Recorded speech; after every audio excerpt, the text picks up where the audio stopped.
Yeah, I got pretty old brake lines right here. I mean, these are original to the car, so they're, what, 40-something years old now? And, of course, this is most likely original to the car. And if you look at the strut, your factory strut's got like a bracket down in here that this attaches to. Keeps everything real nice. Keeps the metal piece from flexing. That way the flex, you don't get flex fatigue in the metal piece having it snap and your brakes going out. So all the flex is put into this. But when the contractors built this, my original drop spindle setup, all they did was plug this into the back of the caliper, and it was all left hanging. So, like, yeah, that sucks. So what you do is you get your top line strut right there, which doesn't come with one of these brackets. The top line builds, if I can show it there. Can you see that? Yes, a top line bracket kit. So anyway, you take the bracket kit. It's got a little grommet right there that holds onto the brake line. And then on the other end of this, you get one of their stainless steel adapters. I've seen this on the internet as well. Of course, it comes in a kit. You got to do one for each side. And this kit wasn't very old when I bought it. It's your standard, I don't know, I guess Topline. I don't think I got it from Topline, but it's kit very similar to what they sell. Anyway, it comes with a Carmen Ghia caliper. And I was driving it just 2 days ago. I haven't driven the thing in ages. It was back in November or something like that. It's now June.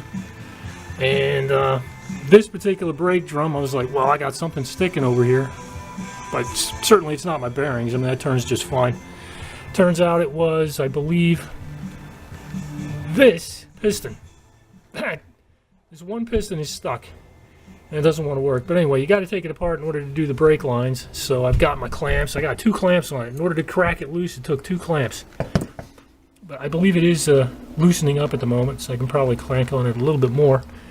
But I'm going to tighten it and expand it, and tighten it and expand it a few times, run it through some cycles, crack all the rust and stuff loose in it, get the old double D40 to work its way down inside there. And then we're going to get these brake lines on. And hopefully I'm going to be able to put this on the ground and it's going to be pretty much drivable. Okay, this is about the 5th time I've sent it out. But when I started, I was taking both clamps to get it to return back to its seat.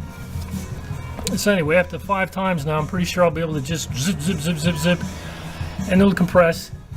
And it's definitely, this is the one that's busted, not that one. So this was our bad one. I'm going to work this one too a little bit, but alright, I got about 4 or 5 cycles on both sides now. Both of them free, they both go out smooth, they both return pretty smooth, so that part's okay. Nephew's going to have to get this fixed at some point. This seal right here is corroded, so it's going to be exposed to the elements and it's going to get worse. Alrighty, there's my hard brake line undone from all the rest of this stuff down here, and we're ready to put one of these guys in. Alrighty, so I got the tab back in place. The tab goes on the bottom, and the body mount goes on the top, and there's a little notch down in there. Anyway, that all works. Not too hard. I've got to get this thing torqued down. So there it is, all torqued up. I don't know what the torque spec is on anything like this. All I know is that that's pretty darn small, so I didn't jam it in there too bad. It should hold. Anyway, that's all there. Let's get the piece on right there. We are tied in over there. There's my clearance issue right back in there. It's pretty darn tight, but it'll work. Come up here. Here's the grommet that holds it in place. A piece of rubber right there. Got it forced this direction so it doesn't rub up against anything I've got right up in here. And it seems to clear out over here. It's not too bad. It's not fantastic, but that's okay. And like I say, we got the run it all the way from one side to the other. So we're pointing all the way to the right, and we'll bring it all the way back. Let's see if we can see it. There we go, that way. Clears, doesn't rub against anything. Looks good.